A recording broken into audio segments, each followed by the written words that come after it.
Hola Abantenatics! Sa dami ng mga nakakashock na balita tungkol sa breakup ng mga paborito at hinahangaan nating mag-partner sa likod ng camera, hindi na ba uso ang forever sa relasyon ng mga showbiz couples? Bago natin umpisahan, isang honorable mention muna. Ang hiwalayan ng ex-couple Jericho Rosales at Kim Jones na kahit ngayon lang nakumpirma, matagal na rin palang hindi nagsasama. Ang nakakapagtaka lang, magkakasama pa nga sila sa isang pelikula ngayong taon.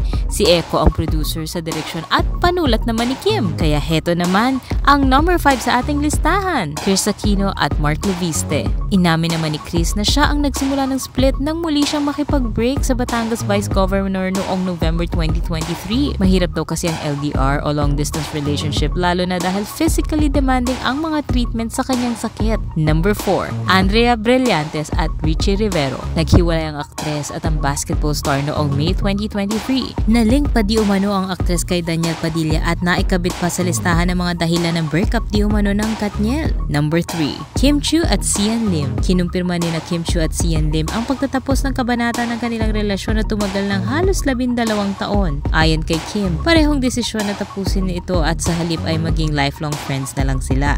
Nagsimula ang mga chismis ng hiwalayan ng Kim Si noong November, pero mas gusto raw nilang private ang status ng kanilang relationship. End of a love story.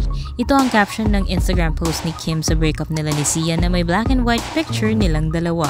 Number 2, ang hiwalayang Waldas Queen at Richard Gutierrez. Si Sara Labati ay binansagang Waldas Queen sa social media at ilan pang mga moniker na may kaugnayan sa pagwaldas ng salapi. Lalo na nang magpahayag si Annabel Rama na wala di umanong alam gawin nitong si Sara kung di mag-shopping lang ng mag-shopping. Habang ang anak nito na si Richard Gutierrez ay trabaho lang daw ng trabaho. Ayon naman kay Sara, sarili niyang pera ang ginagamit sa pamimili na pinaghirapan naman daw niya. Masama ba yun? Meron pa ibang celebrity couples na piniling makipaghiwalay sa isa't isa noong 2023. Sina Miles Ocampo at Elijah Canlas, Yasi Pressman at John Semira, Max Collins at Pancho Magno, at ang mga hindi pa naman Thunders na sina Cherry Pie Picachi at Edu Manzano. At sa number 1 spot, ang pinaka-kontrobersyal at ang pinakasinubaybayan ng napakaraming fans at ng publiko, ang hiwalayang Katniel. Noong November 2023 nang aminin ni Catherine Bernardo at Daniel Padilla ang paghihiwalay nila. Pero hanggang ngayon ay umuugong pa rin ang mga balita tungkol sa dalawa. Lalo na noong naglabasan ng mga espekulasyon tungkol sa mga naging karelasyon di umano ni DJ. At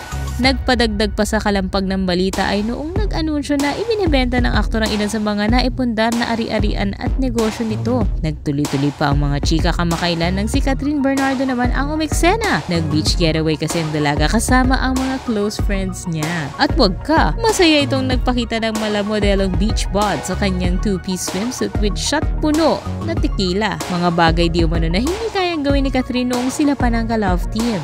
Si Daniel naman, nakijam sa isang bar sa Siargao. Kinantang hinahanap-hanap kita ng River Maya na parang may ibig sabihin. Mukhang nag-enjoy si DJ sa surfing capital of the Philippines kasama ang kapatid ni si Maggie Ford. At yan ang top 5 sa listahan natin ng mga breakups ng mga showbiz couple dito sa Pinas. Ano sa palagay nyo? 2023 nga ba ang taon na may pinakamaraming showbiz breakups? Wala na ba talagang forever? Ano masasabi nyo rito, Abantenatics? I-comment mo na yan and don't forget to follow, like, and subscribe for more updates.